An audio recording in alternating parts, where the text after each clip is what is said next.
Chapter 12. The Silverado Difference.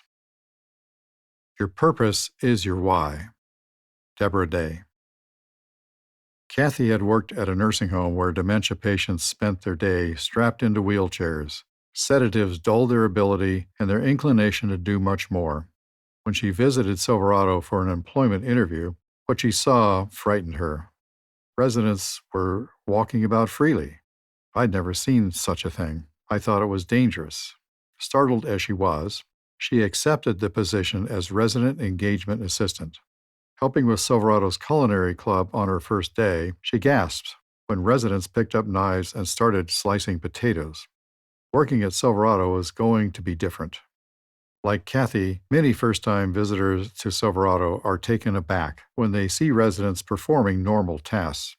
At other long-term care programs, those with dementia are commonly provided with very easy activities and pastimes, usually under the direction of a single staff member with little training. It is generally assumed that the memory impaired are only capable of the simplest tasks.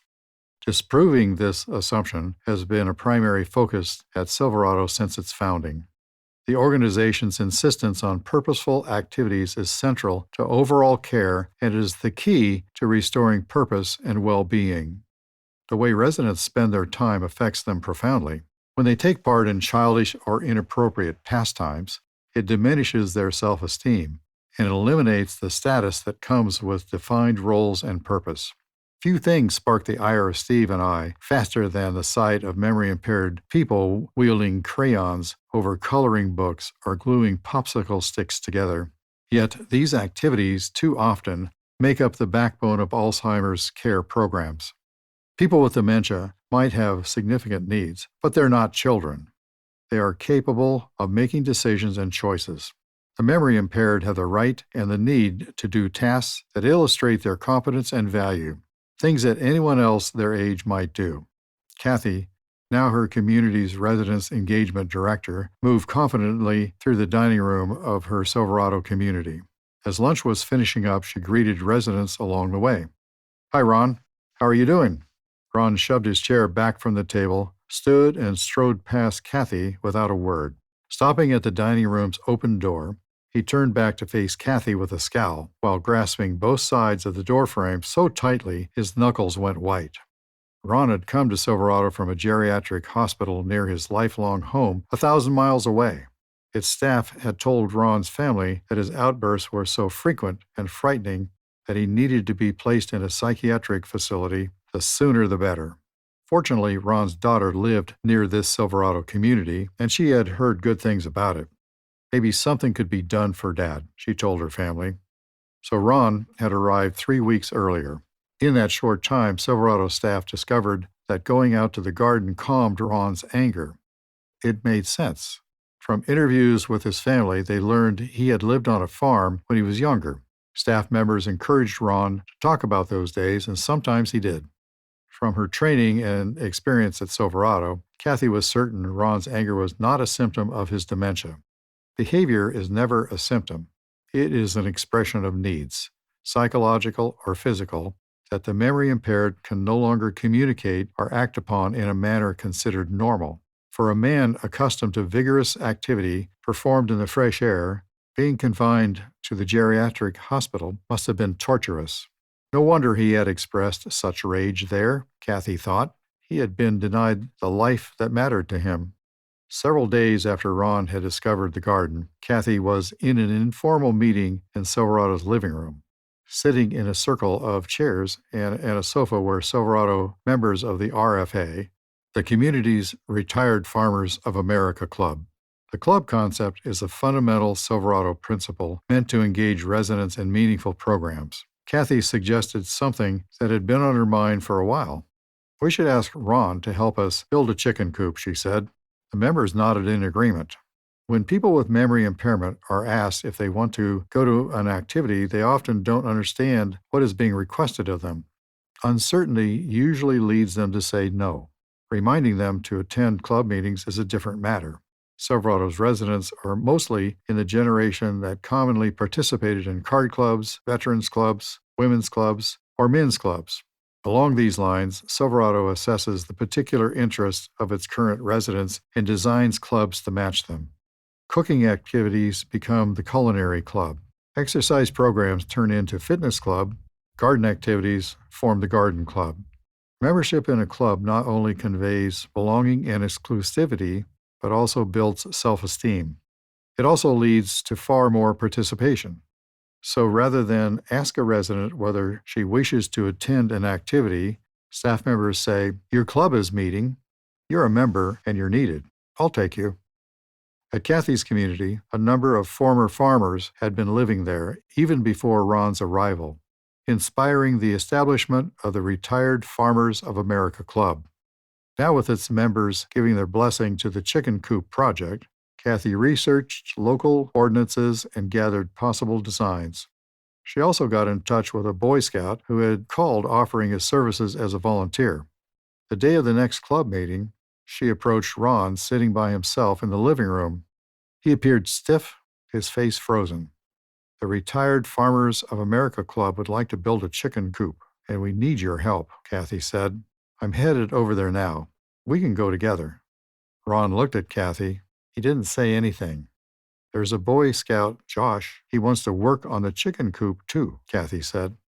"Building the coop would help Josh make Eagle Scout. He isn't exactly sure how to do it, and he's hoping you can advise him, since you have more experience. He really can't do it without you. Please come." There was a moment of silence. Then Ron stood up. "Okay," he said. Kathy linked arms with his, and they made their way to the club meeting.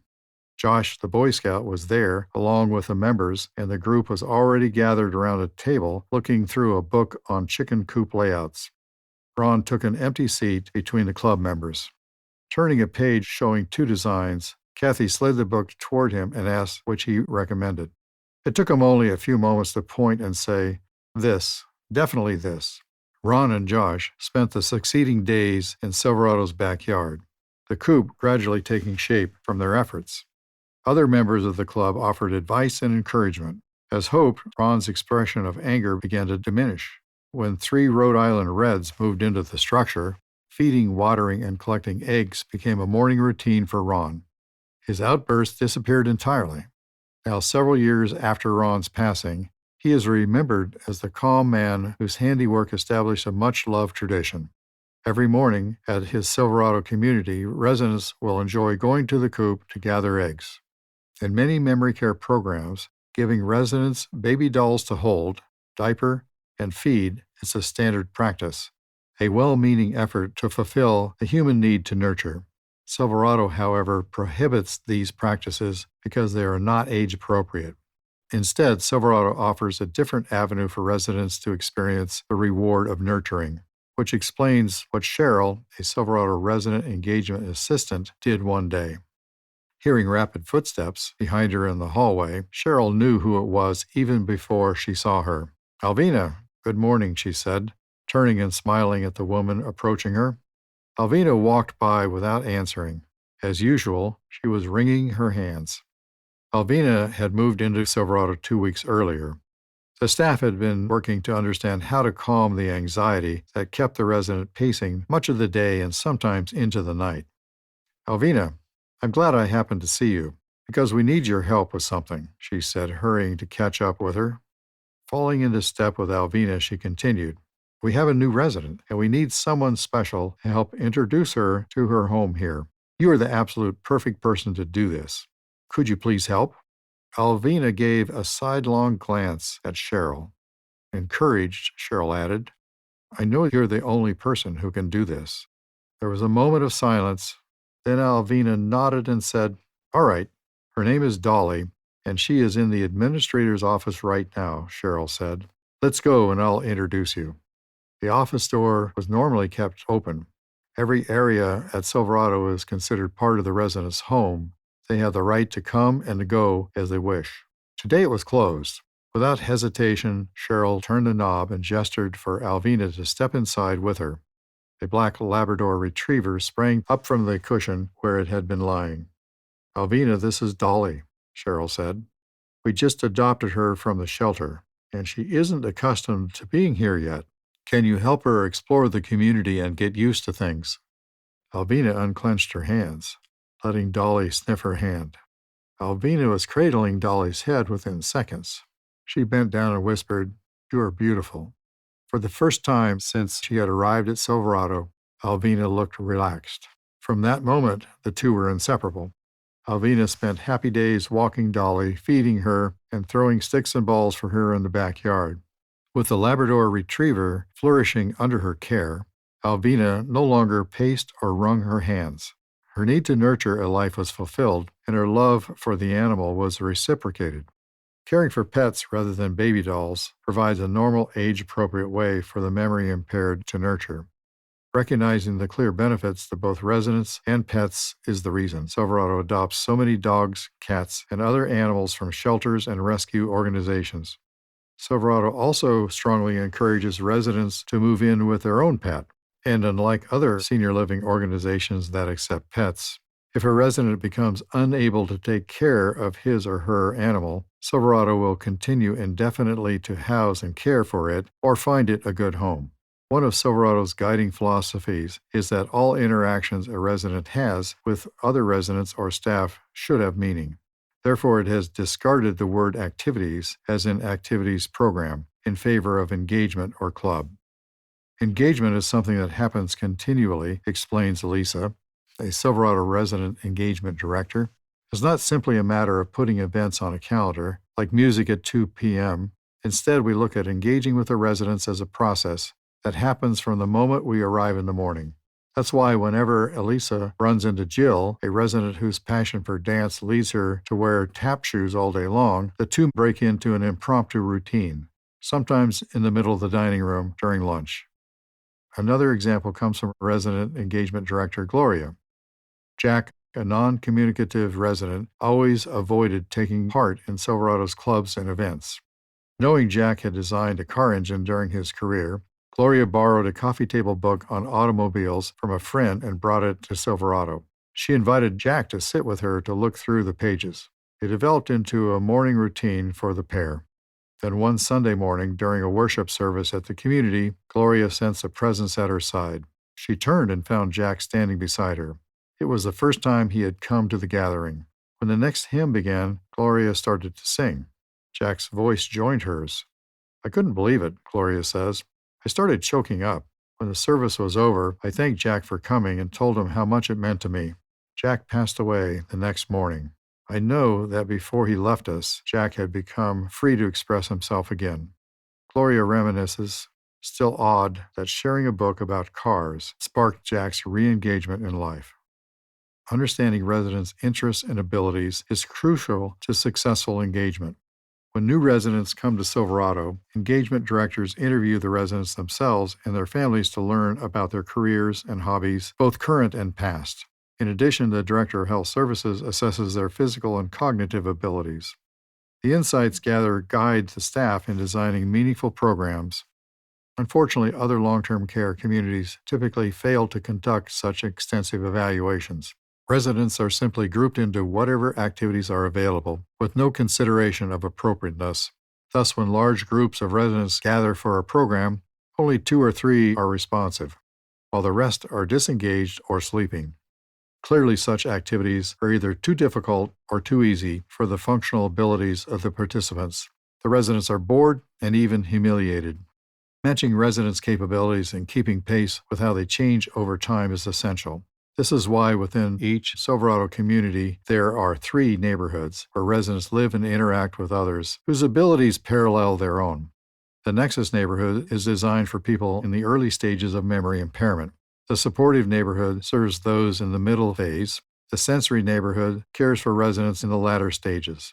The neighborhood's engagement programs are similar, but the approach is different for each group. An example is the culinary club popular throughout Silverado. In the Nexus neighborhood, club members take active roles in discussing menus and preparing the food. In fact, they shop for the ingredients. The culinary club participants in the supportive neighborhood may be asked to choose between 2 menus. At the supermarket, engagement staff may ask them to help decide which of the 2 tomatoes looks riper. When the time comes for the resident to slice the tomatoes, A staff member helps them get started on the task. In the sensory neighborhood, programs focus on triggering memories by unlocking the senses.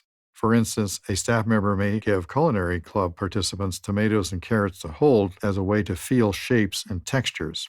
Staff may also let the resident dip their hands into warm sauce to enjoy its temperature and consistency.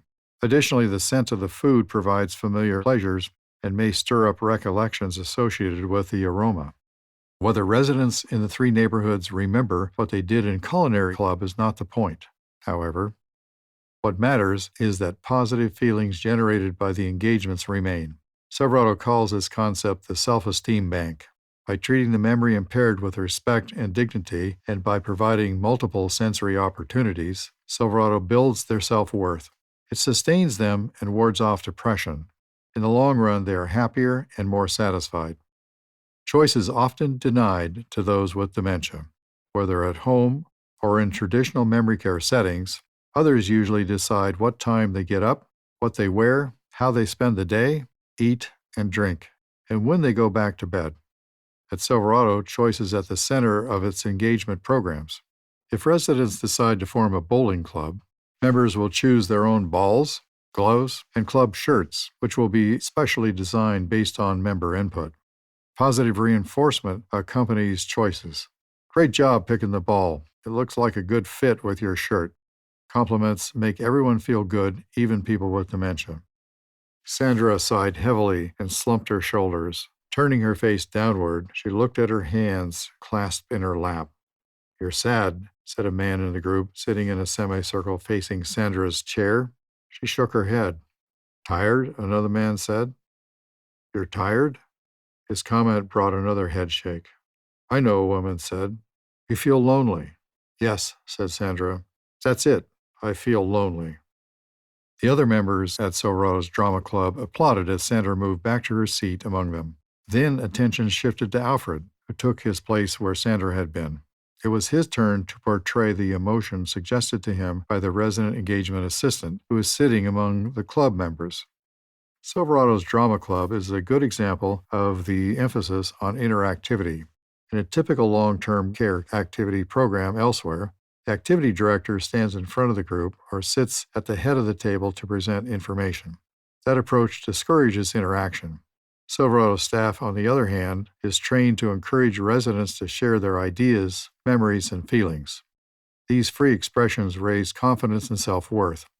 It connects the memory impaired to the world around them. It also promotes their communication skills, sustaining them as long as possible during the progression of the disease. Melinda stood against the bedroom wall, holding one end of the measuring tape as her husband, Jason, walked across the room. "Can we make it work?" she asked. "I think so," Jason responded pensively. "We aren't going to be able to fit everything your dad has, of course, but we should be able to bring the furniture that matters the most to him. I think we can arrange things so it looks similar to where he is now." "Thank goodness," Melinda said with relief.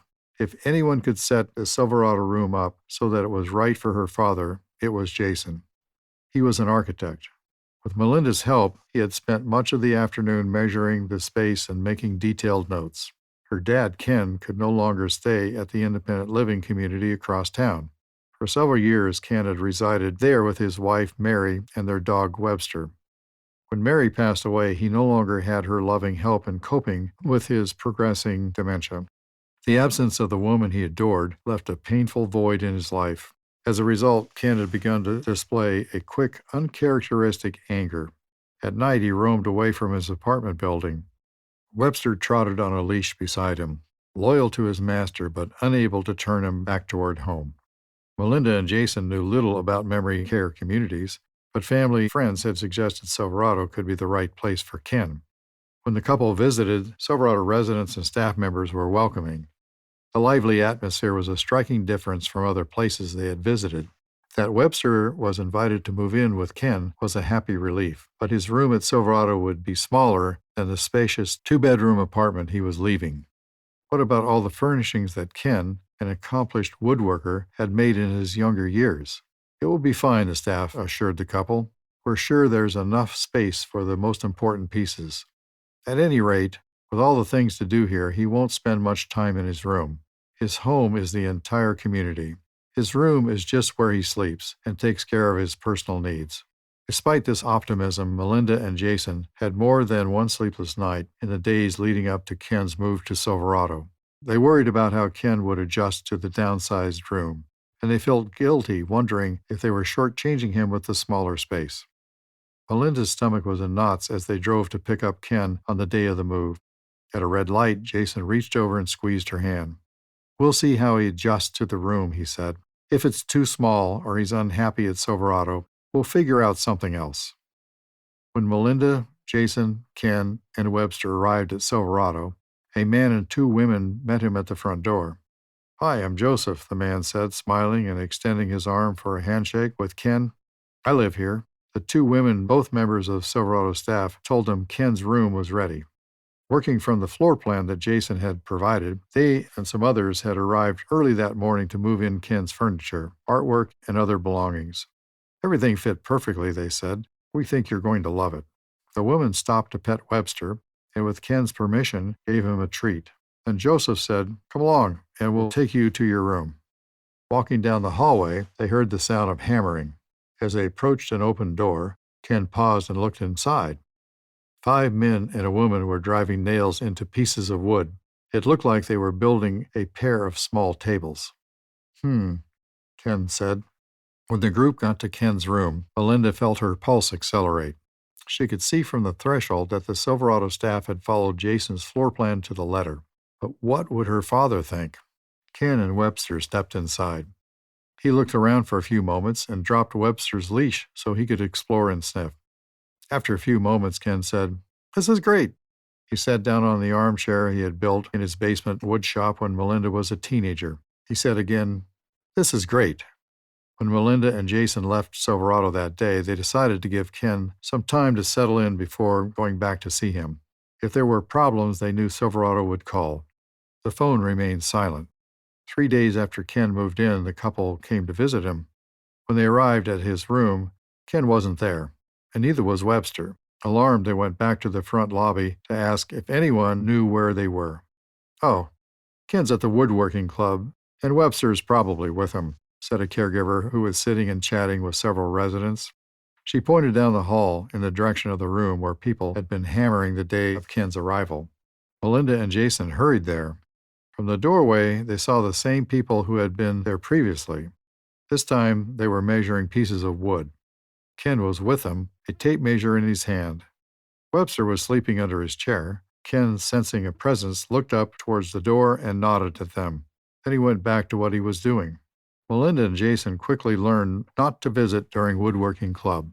Ken was too busy to talk to them. They also stopped going right to Ken's room when they arrived at Silverado. If Ken wasn't involved in woodworking, he might be playing pool, putting on the green out back, or watching a basketball game with the men's club. Webster, always his constant companion. The anger he had expressed before was never shown at Silverado, and he made no effort to roam from the community. One day when Melinda caught Ken between activities and was talking with him, her father suddenly turned and strode away from her. For a moment she felt hurt. Then I realized that my father felt that the entire Silverado community was his home. His walking away from me showed that he was at ease here, that it was like he was going from one room to another in his own house. Stopping in at Silverado Community one Saturday, Steve and I found residents in the backyard shooting arrows at targets. The archery club was having a competition. The sight would have astonished many, but we were delighted by the innovation. Silverado constantly evolves its engagement program in response to the latest findings on dementia. When research showed that exercise improves cognition, archery was among the newest fitness programs Silverado launched. More art, storytelling, and music have been incorporated too, because findings indicate that using the creative portion of the brain may boost communication skills. Engagement program innovation is so important that it is part of the demanding normalization audit made by visiting teams of Silverado employees. On its 1 to 5 scale, a 3 is given for being free of age-inappropriate activities. Attaining the higher marks of 4 or 5 require the engagement programs to not only be groundbreaking and compelling, but also promote confidence and choice. Every year, more Silverado communities are attaining the better rankings as the residents and staff members push the boundaries of what the memory impaired can do. Some years ago, when the nation's president took the helm, he looked out across the sea of faces and called for a fresh era of responsibility in America. A television screen in 3,000 miles separated him from the 12 memory impaired people seated in a semicircle in the Silverado community in Costa Mesa, California. When he seemed to speak directly to them, for each one had always had a purpose in life. Some served in wartime, others assisted the effort on the home front. They raised their kids, held down jobs, they volunteered in schools, churches, food pantries, and hospitals. When they retired, they looked forward to having more time to contribute to their communities. Lives don't always go according to plan, however, and faltering memories brought the 12 individuals to Silverado. Here they helped care for children, tended gardens, worked with animals, painted artwork, and built useful things. After the president's address, they pulled their chairs closer together in Silverado's living room and began talking about how they yearned to contribute further. They wanted to volunteer outside Silverado's doors. They were going to show everyone what the memory impaired can do. The Silverado Service Club was born. Its steering committee meets biweekly to discuss volunteer work in progress and to make new plans. Its initial project had residents knitting blankets and delivering them to newborns in a local hospital. Residents at other Silverado communities quickly became inspired to form their own service clubs. Now, on any given day throughout the cities and towns that Silverado serves, those with dementia are fanning out into the greater community to make life better for people without memory impairment. Lives with meaning empowered by a purpose-driven organization. That was what Steve and I, along with our colleague, the late Jim Smith, envisioned when we established Silverado. Thousands of memory-impaired people at Silverado have begun to walk and feed themselves again, but Silverado engagement programs have provided them the reason to do so. They walk because they have something to walk to. They nourish their bodies to participate in life, or as Silverado puts it, LIFE. Love, innovation, family, and engagement. Steve and I are admiring spectators of the Silverado Service Club. The residents receive assistance from staff at their community, but the vision and desire to contribute to the world is theirs. Rekindle the inner spirit, and it can burn brighter and stronger than even Steve, Jim, or I ever thought possible.